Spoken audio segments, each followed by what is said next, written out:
Hey, salut tout le monde! Aujourd'hui, on se retrouve pour un nouveau déboîtage d'un gros carton. Immense carton que j'ai reçu aujourd'hui et je ne sais pas ce qu'il y a dedans. Ça va être un petit peu la surprise. Donc après avoir fait les ouvertures de Zombicide, la V2 de Core Space, de Shards of Infinity avec son mode solo, on est parti pour ouvrir cet immense carton. Donc voilà, que j'ai reçu là, donc ça ne peut être qu'un jeu, mais je ne sais pas encore ce que c'est. Donc, eh bien, écoutez, on va regarder ça tout de suite. Allez, c'est parti. On dépiote, un petit coup de couteau là-haut. C'est assez lourd.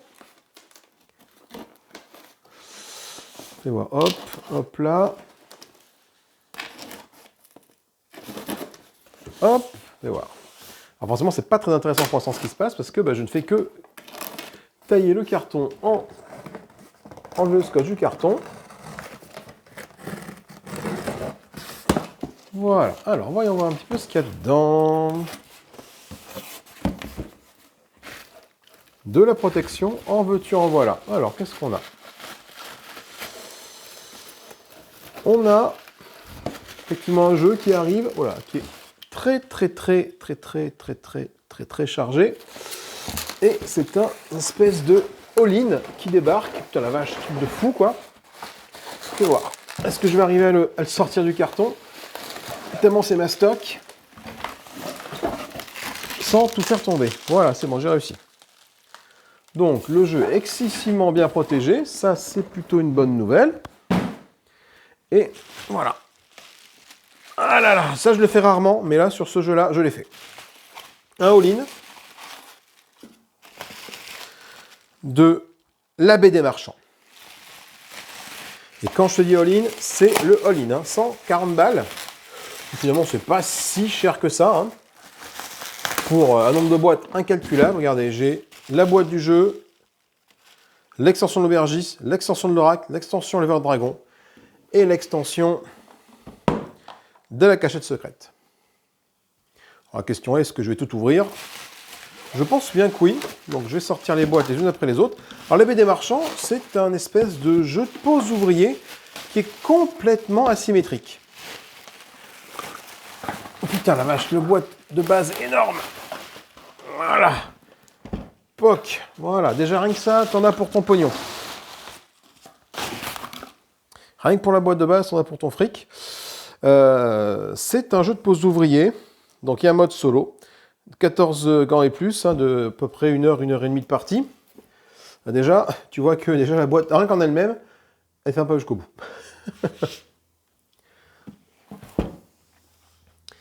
Et cette BD Marchand, c'est un jeu de pose ouvrier sur un système système de commerce.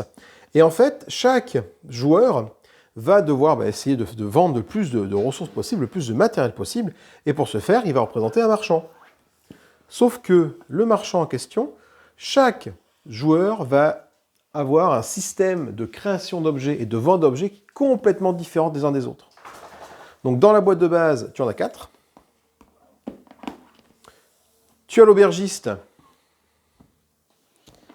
qui est un système encore nouveau de création et de... enfin, pas de création, mais c'est nos marchands pour créer des objets à vendre. Tu as l'oracle qui fonctionne différemment. Tu as l'éleveur dragon qui fonctionne également différemment. Et ça, c'est plutôt chouette. L'oracle, c'est par exemple, c'est du print, c'est du print and roll, là, du flip and write.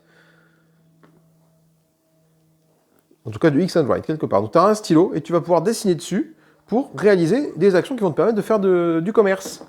L'aubergiste, tu vas gérer de l'alcool, des bibines. Le dragon, tu vas lever tes dragons avec un système vraiment différent. Et ça, c'est ça qui m'a plu dans le jeu, c'est vraiment la très forte asymétrie qu'il y a entre chacun des modes de jeu que tu peux utiliser. Alors, la cachette secrète, je ne sais plus ce que ça fait exactement. Ça te rajoute une île centrale. Bon, ce que je vous propose, c'est de regarder vite fait un peu ce qu'il y a déjà dans la boîte de base. Parce que la boîte est mastoc. Je pense que déjà rien que la boîte de base, hein, t'as de quoi t'amuser. T'as de quoi t'amuser dans la boîte de base, déjà rien que ça, c'est sûr. Parce que tu as déjà 4 marchands asymétriques. Et quand on dit asymétrique, c'est vraiment asymétrique. Ils ont vraiment des mécaniques différentes. Et c'est ça qui est chouette. Alors, est-ce qu'il était pertinent de prendre ce all-in? Est-ce que c'était quelque chose de vraiment indispensable? Je ne sais pas. Parce qu'en tout cas, ce qui est sûr, c'est que je me suis fait plaisir.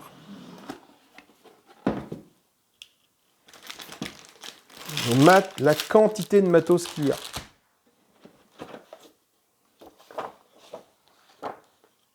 Tu as de quoi construire tes râteliers. Tu as le livre de règles. Tu as des petits sacs pour les différentes zones de jeu. Ce qui est plutôt cool, c'est qu'ici, tu as de quoi faire du rangement. Donc, je ne sais pas exactement ce qui va pouvoir se ranger ici. Mais ce qui est cool, c'est que chaque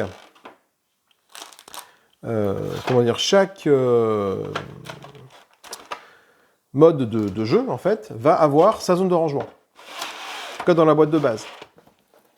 Putain, regarde-moi ça. T'as des trucs en veux-tu en voilà. T'as encore des... T'as des meeples là, avec les vikings, avec les clans jaunes, gris, bleus, rouges et verts. Tu as des cartes. Tu as des petites figurines ici, qui correspondent aux 5 clans, aux 4 ou 5 marchands que tu as dans la boîte de base. Du coup, je sais pas, parce que j'ai 5 figurines. Mise en place du plateau général, les marchands, le déroulement d'une partie, le contenu de la boîte.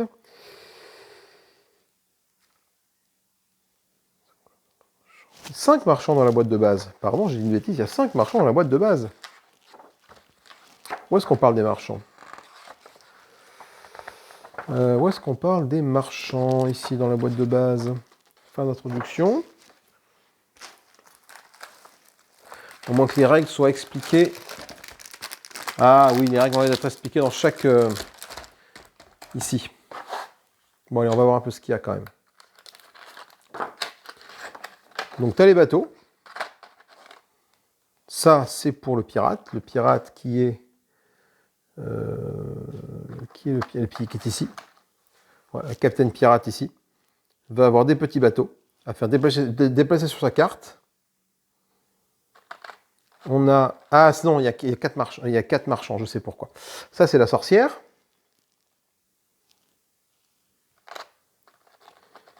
Là, tu as le forgeron.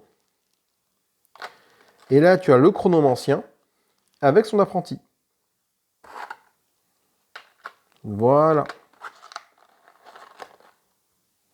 Il y en a partout. C'est vraiment complet. Donc, tu as ça avec le... Tiens, là, c'est en anglais. On va savoir pourquoi. Tu as une petite partie en anglais. Ici, là. Dragon Island Festival. Là, ce sont des cartes, je ne sais plus trop ce que ça fait, des cartes d'événements. C'est très sûrement des cartes d'événements. Là, c'est pareil, je vous montre ça, mais le jeu, je ne l'ai vu qu'en vidéo. Je me suis un peu intéressé aux règles. Là, c'est des cartons prédécoupés, donc je ne sais pas trop pourquoi. Là, tu as la roue qui est déjà montée. Ça, c'est chouette. La roue du pirate, pour savoir un petit peu où tu vas vouloir aller. Voilà, quand tu vas jouer avec le pirate. Donc ça, c'est la boîte du pirate, dans laquelle tu vas mettre tout ce qui concerne le pirate, ça va aller là-dedans. Tu as des dés, tu as des billes pour la sorcière, tu as des dés, je crois que c'est pour le forgeron. Ah ben voilà pourquoi ça ne va pas, parce que du coup, dans la boîte, il y a ça. Il y a ces petits ergots qui fait que la boîte ne fait pas jusqu'au bout. Vraiment, vraiment hypé à fond les ballons par ce jeu. C'est vraiment un jeu qui m'a vraiment botté quand je l'ai vu en vidéo. Quand j'ai vu les règles, c'est quelque chose, je me suis dit, il me le faut. Parce que c'est un jeu qui va me plaire et qui va me prendre un temps incroyable en fait. Et du coup, je ne regrette en aucun cas mon achat, même si, comme je vous le dis, ça a été assez onéreux. Le all-in, c'est 140 balles. Voilà. Donc 140 balles pour le all-in. Et je ne regrette pas mon achat. Alors, voyons un peu ce qu'on a du coup ici. Parce que là, après, tu as les plateaux de jeu. Là, je sors ça depuis tout à l'heure, mais regarde tout ce que tu as encore. Encore tout ça, là. Tu as des jetons, en veux-tu, en voilà. Ça, ce sont les différents objets à vendre. On va ouvrir, on est là pour ça.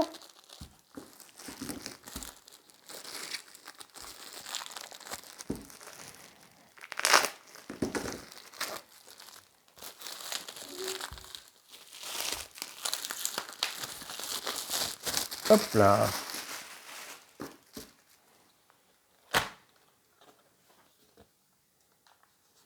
Nos différents trucs à dépuncher. Le truc, je pense, de la sorcière avec sa potion. Là, tu as, je sais pas, des coffres. Ça, c'est les trésors du pirate.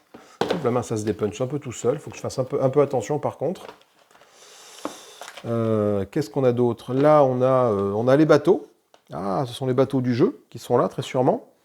Dans lequel les marchands vont arriver pour acheter des choses. Et là, c'est tout ce qui concerne le chronomancien.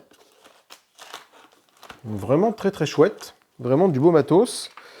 Comment construire les bateaux? Donc je pense que les bateaux, en fait, c'est peut-être ce qui va là pour stocker des bateaux. C'est ce que tu vas pouvoir mettre là pour stocker tes bateaux. Voilà.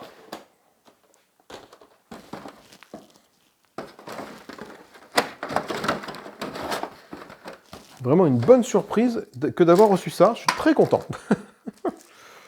Je ne sais pas où j'ai stocké tout ça, par contre. Hein, parce que là, celles-là, ils ne sont pas encore dépunchés. Et je ne sais pas comment, quand je vais les ouvrir. Je pense qu'avant d'ouvrir l'aubergiste, l'éleveur de dragons et l'oracle, donc les 3 extensions qui existent du jeu pour avoir encore plus d'asymétrie, parce qu'il y a 4 marchands asymétriques dans le jeu, il t'en rajoute encore 3 après en extension, plus la cachette secrète. Et vu qu'il y a un mode solo, là franchement, top. Top parce que je pense qu'aucune partie ne pourra se ressembler du coup. Qu'est-ce qu'on a d'autre ici? Alors, si j'ouvre ça, qu'est-ce qu'on va avoir? Et là-dedans, là, il y a du matos là-dedans. Qu'est-ce qu'on a? Là, on a du coup la baie des marchands, le chronomancien, le livre de règles du chronomancien, pour savoir comment il marche. On a le livre de règles du colporteur. Tiens, je ne connais pas le colporteur, voilà, c'est un marchand. Marchand colporteur, marchand le chronomancien. Le colporteur, c'est le mode solo. D'accord, ok. C'est le mode solo, le colporteur, pardon. L'alchimiste, la pirate et le forgeron. Voilà, donc autant de règles. Ça, ce sont... Qu'est-ce que c'est que ça? Des bateaux, jeux de base, carte des marchands, voyous. Aucune idée de ce que c'est ça. Ça, c'est le capitaine alchimiste. Ça, c'est le contenu. Ah, c'est comment? Ah, c'est le rangement, dis donc. Ah oui. Ça, c'est bien, ça. Ça, c'est la chose qui va t'expliquer comment ranger le jeu. Et là, moi, j'adore. Et là, on a quoi d'autre? Putain, on a, mais c'est une quantité de matériel assez incroyable. Là, c'est le plateau de jeu qui prend une place de dingo.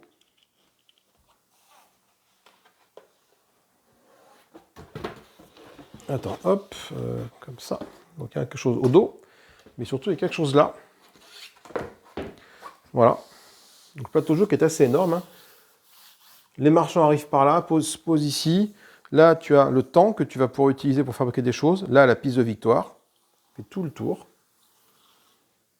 C'est très thématique, c'est très joli. C'est vraiment un jeu d'une classe incroyable. La feuille du chronomancien. Comment utiliser le chronomancien. Donc avec son gameplay particulier à base de failles temporelles. La plaque du forgeron, qui lui se base sur les dés. Ça me botte énormément. Le bateau pirate, les pirates. J'ai mis l'envers. Hop, les pirates ici. Son gameplay va se baser sur les petits navires que tu vas envoyer récupérer, tu vas envoyer chasser des trésors, tes pirates. Ils vont pêcher des petits trésors, ils vont chercher des gros trésors ici, contrairement au forgeron qui va fabriquer des choses, et au chronomancien qui, lui, va gagner du temps également pour fabriquer des objets, et vendre des objets. Et après, on a la sorcière qui est ici, l'alchimiste, qui, avec son chaudron, va devoir fabriquer des potions. des potions de telle ou telle taille grâce aux billes qu'elle va devoir utiliser. Et ça, c'est quelque chose d'assez gigantesque. Et là, c'est le colporteur. Ça correspond au mode solo. C'est l'IA, en fait. Le colporteur est une IA. Et toi, du coup, de ton côté, tu pourras utiliser n'importe quel autre marchand pour pouvoir t'en servir. Ce jeu me hype d'une force, c'est assez exceptionnel. Vraiment, alors la question est que je vais pouvoir arriver à tout ranger là-dedans une fois que tout sera dépunché? J'ai envie de dire que oui, parce que ils m'ont mis ici. Et ça c'est malin, je trouve ça c'est très malin. Comment ranger le jeu de cartes? Les cartes corruption, jeu de base et la cachette secrète que j'ai. Espace additionnel pour les cartes protégées. Hein, les cartes slivées, ils savent que ça prend plus de place. Donc, ici, tu as plus de place si jamais tes cartes sont slivées. Les cartes du solo qui vont aller ici. Les jetons, ici. Jeu de base, cartes, marchand voyou, cachette secrète, les tuiles, l'île de dragon, marchandise contrebande, sac aventurier rangé dessus, ici. Là-dedans, là, ils vont tout te mettre. Ça, je trouve ça excessivement malin. Ça peut paraître très très con, mais je trouve ça très très malin. Ça, c'est quoi? Ça se plie. Ok, c'est une carte au trésor. Ça a l'air de se plier, ça. Ça va être un râtelier. Je ne sais pas ce que c'est, ça. L'alchimiste. Les boats. Alchimiste, blacksmith. Le capitaine. Ah, le capitaine, c'est ça, d'accord. C'est ça, d'accord. Okay. Et du coup, ça fait ça. Ça fait une espèce de staff. Et après, est-ce que je peux le ranger complètement après? Le capitaine. Forgeron, dés de forgeron, chronomancien, figurines et jetons, fragments du portail, marchandises de leur support. Le forgeron. Et par contre, jeu de base. Et par contre, ça ne parle pas du pirate. Mais le pirate, il a l'air d'avoir un rangement pour lui. Ah, c'est marqué là, pardon. Le capitaine. Figurine du capitaine. Vaisseau avec au-dessus l'étal. Marchandises à l'intérieur. Pièce maudite. La boussole. Au-dessus de l'ensemble. Enfin, c'est tout indiqué comment ranger les trucs. Je trouve ça vraiment très bien. Voilà. Donc ça fait partie du capitaine. Ça, ce sont les trésors du capitaine, a priori. Ça doit absolument appartenir à l'alchimiste, je pense. Ça, c'est un trésor sûrement du forgeron. Ça a l'air d'être une épée. C'est le forgeron qui fait des épées.